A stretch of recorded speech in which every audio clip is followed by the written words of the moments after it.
Hello guys, ಎಲ್ಲ ಹೇಗಿದ್ದೀರಾ? ಎಲ್ಲರಿಗೂ ಭವಿತಾ ಕಿಚನ್ಗೆ ಸ್ವಾಗತ. ನಾನಿವತ್ತು ಪೊಟೊಟೊಯಿಂದ ಡಿಫ್ರೆಂಟಾಗಿ ಪೊಟೊಟೊ ಬಾಲ್ನ ಮಾಡ್ತಾ ಇದ್ದೀನಿ. ಇದನ್ನು ಮಾಡೋದಕ್ಕೆ ಜಾಸ್ತಿ ಟೈಮ್ ತಗೊಳ್ಳೋದಿಲ್ಲ, ತುಂಬ ಕ್ವಿಕ್ಕಾಗಿ ರೆಡಿಯಾಗೋಗುತ್ತೆ. ಇದನ್ನು ಸಂಜೆ ಸ್ನ್ಯಾಕ್ಸ್ಗಾಗಲಿ ಅಥವಾ ರಾತ್ರಿ ಊಟದ ಜೊತೆ ಸೈಡ್ ಡಿಶ್ಗಾದರೂ ಇಟ್ಕೊಳ್ಬೋದು. ತುಂಬಾ ಚೆನ್ನಾಗಿರುತ್ತೆ.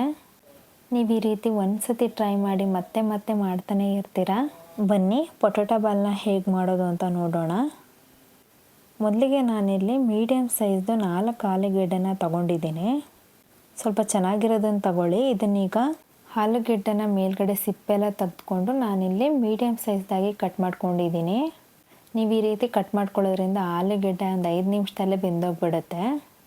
ಇದನ್ನು ನಾನಿಲ್ಲಿ ಒಂದು 2 ಸತಿ ನಾನಿಲ್ಲಿ ತೊಳ್ಕೊಂಡು ಬಂದಿದ್ದೀನಿ. ನಂತರ ನಾನಿಲ್ಲಿ ಆಲೂಗೆಡ್ಡೆನ ಬೇಯಿಸ್ಕೊಳ್ಳೋಕ್ಕೆ ಆಲೂಗೆಡ್ಡೆ ಮುಳುಗುವಷ್ಟು ನಾನಿಲ್ಲಿ ನೀರು ಹಾಕ್ಕೊಳ್ತಾ ಇದ್ದೀನಿ. ಇದನ್ನೊಂದು 5 ನಿಮಿಷ ಬೇಯಿಸ್ಕೊಂಡ್ರೆ ಸಾಕಾಗುತ್ತೆ. ನೋಡಿ, ನಾನಿಲ್ಲಿ ಒಂದು 5 ನಿಮಿಷ ಬೇಯಿಸ್ಕೊಂಡಿದ್ದೀನಿ. ಈಗ ಆಲೂಗೆಡ್ಡೆ ಬೆಂದಿದೆ. ಒಂದು ಸತಿ ನಾನಿಲ್ಲಿ ಚೆಕ್ ಮಾಡ್ಕೊಳ್ತಾ ಇದ್ದೀನಿ. ನೋಡಿ, ಇದಿಷ್ಟು ಬೆಂದಿದೆ. ಇದು ಇಷ್ಟಾದರೆ ಸಾಕು. ಈಗ ನಾನು ನೀರೆಲ್ಲ ಸೋಸ್ಕೊಳ್ತಾ ಇದ್ದೀನಿ. ಇದಕ್ಕಾಗಿ ಒಂದು ಪ್ಲೇಟಿಗೆ ನಾನು ಆಲೂಗೆಡ್ಡೆನೆಲ್ಲ ನಾನಿಲ್ಲಿ ತೆಗೆದಿಟ್ಕೊಳ್ತಾ ಇದ್ದೀನಿ. ಇದರಲ್ಲಿ ನೀರು ಸ್ವಲ್ಪನೂ ಇರಬಾರ್ದು.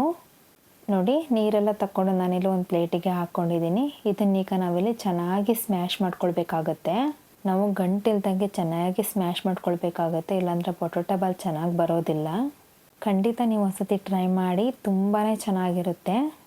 ನೋಡಿ, ನಾನಿಲ್ಲಿ ಇಷ್ಟು ಸಣ್ಣಗೆ ಸ್ಮ್ಯಾಶ್ ಮಾಡ್ಕೊಂಡಿದ್ದೀನಿ. ಇದು ಇಷ್ಟಾದರೆ ಸಾಕು. ಇದಕ್ಕೀಗ ನಂತರ ನಾನಿಲ್ಲಿ ಕಾರ್ನ್ಫ್ಲೋರ್ನ ಹಾಕ್ಕೊಳ್ತಾ ಇದ್ದೀನಿ. ಒಂದು 5 ಟೇಬಲ್ ಸ್ಪೂನಷ್ಟು ಹಾಕ್ಕೊಂಡ್ರೆ ಸಾಕಾಗತ್ತೆ. ನಾನು ತಗೊಂಡಿರೋ 4 ಆಲೂಗೆಡ್ಡೆಗೆ 5 ಟೇಬಲ್ ಸ್ಪೂನಷ್ಟು ಕಾರ್ನ್ಫ್ಲೋರು ಕರೆಕ್ಟಾಗಿರುತ್ತೆ. ನೋಡಿ, ಇಲ್ಲಿ 5 ಟೇಬಲ್ ಸ್ಪೂನಷ್ಟು ನಾನಿಲ್ಲಿ ಕಾರ್ನ್ಫ್ಲೋರ್ನ ಹಾಕ್ಕೊಂಡಿದ್ದೀನಿ. ನಂತರ ನಾನಿಲ್ಲಿ ಇದಕ್ಕೆ ಸ್ವಲ್ಪ ಅರಿಶಿಣ ಹಾಕ್ಕೊಳ್ತಾ ಇದ್ದೀನಿ. ಹಾಗೆ 1 ಟೇಬಲ್ ಸ್ಪೂನಷ್ಟು ಅಚ್ಚ ಖಾರದ ಪುಡಿನ ಹಾಕ್ಕೊಳ್ತಾ ಇದ್ದೀನಿ.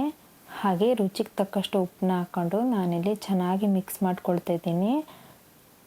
ಇದಕ್ಕೆ ನೀರು ಹಾಕ್ಕೊಂಡೇನು ಮಿಕ್ಸ್ ಮಾಡೋ ಅವಶ್ಯಕತೆ ಇಲ್ಲ, ಹಾಗೆ ಮಿಕ್ಸ್ ಮಾಡ್ಕೊಳ್ಬೇಕು. ಮತ್ತು ಇದನ್ನು ನೆನೆಸ್ಕೊಳ್ಳೋ ಅವಶ್ಯಕತೆಯೂ ಇಲ್ಲ, ಇನ್ಸ್ಟೆಂಟಾಗಿ ಮಾಡ್ಕೊಳ್ಬೋದು. ನೋಡಿ, ಇದನ್ನೊಂದು ಸತಿ ನಾನಿಲ್ಲಿ ಚೆನ್ನಾಗಿ ಮಿಕ್ಸ್ ಮಾಡ್ಕೊಳ್ತಾ ಇದ್ದೀನಿ. ಅದಕ್ಕೆ ಬಂದರೆ ಸಾಕಾಗುತ್ತೆ. ಇದನ್ನೀಗ ನಾನಿಲ್ಲಿ ಚಿಕ್ಕ ಚಿಕ್ಕದಾಗಿ ಉಂಡೆ ತೊಗೊಂಡು ನಾನಿಲ್ಲಿ ಮಾಡ್ಕೊಳ್ತಾ ಇದ್ದೀನಿ. ದೊಡ್ಡದಾಗಿ ಮಾಡ್ಕೊಳ್ಳೋಕೆ ಹೋಗಬೇಡಿ, ಚಿಕ್ಕದಾಗಿ ಮಾಡ್ಕೊಳ್ಳಿ.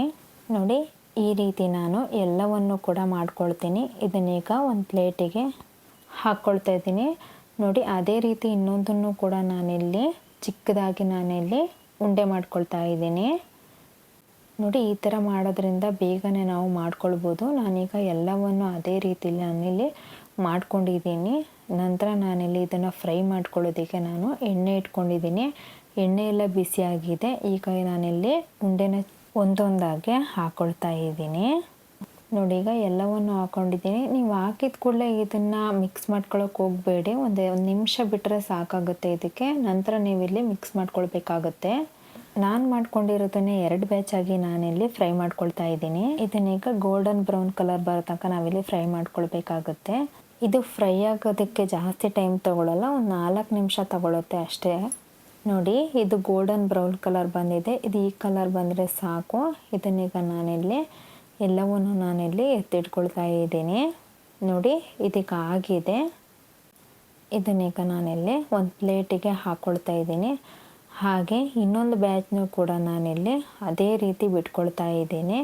ಇದನ್ನು ಕೂಡ ನಾನಿಲ್ಲಿ ಒಂದು 4 ನಿಮಿಷ ಗೋಲ್ಡನ್ ಬ್ರೌನ್ ಕಲರ್ ಬರೋ ತನಕ ನಾನಿಲ್ಲಿ ಫ್ರೈ ಮಾಡ್ಕೊಳ್ತಾ ಇದ್ದೀನಿ. ನೋಡಿ, ಈ ಬ್ಯಾಚ್ ಕೂಡ ರೆಡಿಯಾಗಿದೆ. ಇದನ್ನು ಕೂಡ ನಾನಿಲ್ಲಿ ಎತ್ತಿಟ್ಕೊಂಡು ಅದೇ ಪ್ಲೇಟಿಗೆ ಹಾಕ್ಕೊಳ್ತಾ ಇದ್ದೀನಿ. ನೋಡಿ ಫ್ರೆಂಡ್ಸ್, ಇದಿಷ್ಟೇ.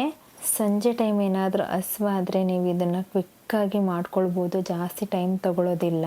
ಖಂಡಿತ ನೀವು ಈ ವಿಧಾನದಲ್ಲಿ ಒಂದ್ಸತಿ ಟ್ರೈ ಮಾಡಿ. ಹಾಗೆ ಇದೇ ಥರ ಈ ಈಸಿ ರೆಸಿಪಿಗಾಗಿ ನಮ್ಮ ಚಾನಲ್ ಆದಂಥ ಭವಿತಾ ಕಿಚನ್ ಚಾನಲನ್ನು ಸಬ್ಸ್ಕ್ರೈಬ್ ಮಾಡಿ. ಹಾಗೆ ಪಕ್ಕದಲ್ಲಿರೋ ಬೆಲ್ ಬಟನನ್ನು ಕ್ಲಿಕ್ ಮಾಡಿ. Thank you all.